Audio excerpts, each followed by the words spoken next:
जब से कोरोना के केस कम होना शुरू हुए हैं तब से दूसरी लहर में उतार आया है। जब से अनलॉक हुआ है तब से ऐसी लापरवाही दिख रही है कि डर लगता है। डर इस बात का कि तीसरी लहर आना तय है और इस लापरवाही में आगे दूसरी लहर जैसा हाल न हो, फिर वैसे बुरे दिन न दिखाए जो 2 महीने पहले पूरे देश ने देखे थे। लोगों को यही याद दिलाना होगा क्योंकि लोग भूल गए हैं, भूल रहे हैं। आज पीएम ने यही रिमाइंड करवाया है, अब या तो एंजॉय कर लो या फिर तीसरी लहर से बच लो। मार्केट्स में बिना मास्क पहने, बिना प्रोटोकॉल का अमल किए बिना भारी भीड़ का उमड़ना मैं समझता हूं एक चिंता का विषय है, ये ठीक नहीं है। पीएम ने बिल्कुल सही कहा। पब्लिक की सोच तो यही है, क्या पहाड़ क्या बाजार सब भर गए, थोड़ी छूट क्या मिली, पब्लिक सब भूल गई।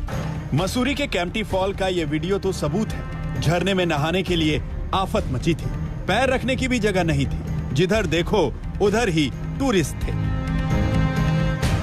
इसमें कौन होगा जिसे तीसरी लहर का खतरा पता नहीं, लेकिन कोरोना कुछ नहीं, एंजॉयमेंट बड़ी चीज है। कई बार हम ये तर्क सुनते हैं और कुछ लोग तो बड़ा सीना तान करके बोलते हैं, अरे भाई तीसरी लहर आने से पहले हम एंजॉय करना चाहते हैं। यही एंजॉयमेंट तो जगह जगह चल रही है। दूसरी लहर से छूटी पब्लिक तत्काल पहाड़ों पर पहुंच गई। क्या उत्तराखंड, क्या हिमाचल प्रदेश, हिल स्टेशंस भर गए। फिर चाहे कितनी सख्ती कर लीजिए, फिर चाहे कितने नियम लगा लीजिए, लोग कहां मानते हैं। यही पहाड़ों पर पिछले 3 हफ्ते से दिख रहा है। नियम पालन तो करना चाहिए, लेकिन क्या करें, क्राउड इतना हो रहा है कि कोई सोशल डिस्टेंसिंग का पालन तो नहीं कर पा रहा है। जहां तक हम देख रहे हैं, अभी 20-22 तारीख से अच्छा खासा टूरिस्ट चल रहा था।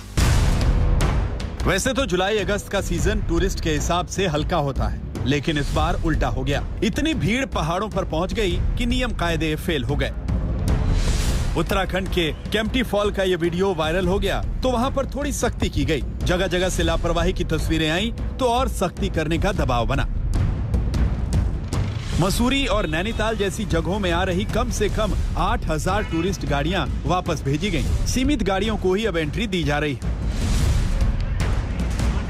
इस लापरवाही पर लगाम लगानी ही होगी, क्योंकि बात किसी एक जगह की नहीं है। इतने टूरिस्ट आ गए कि हिमाचल पूरा पैक हो गया। ये मनाली में कुछ दिन पहले की तस्वीरें हैं। चारों तरफ गाड़ियां ही गाड़ियां, लोग ही लोग दिख रहे हैं। मास्क लगाया या नहीं लगाया कोई फर्क नहीं। आपने मास्क नहीं लगाया, क्या बात? मास्क मेरी जेब में पड़ा जी। अभी हम चाय पी रहे थे तो आप आ गए।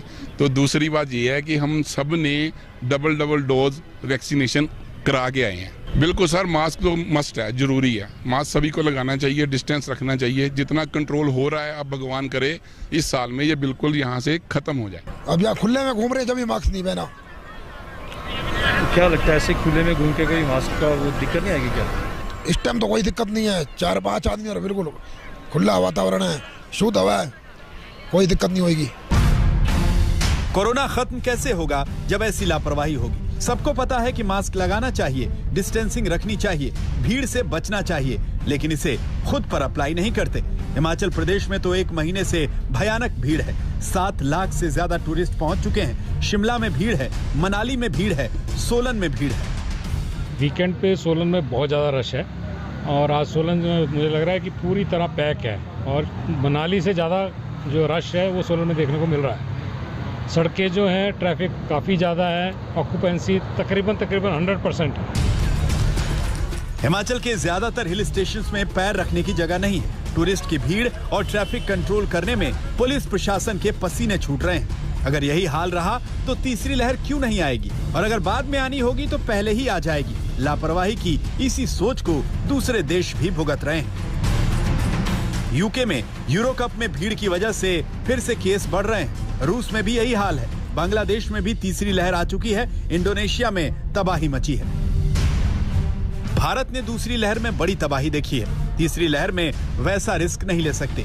ये बात समझना बहुत जरूरी है कि ये बेफिक्र सोच सबको बर्बाद करेगी।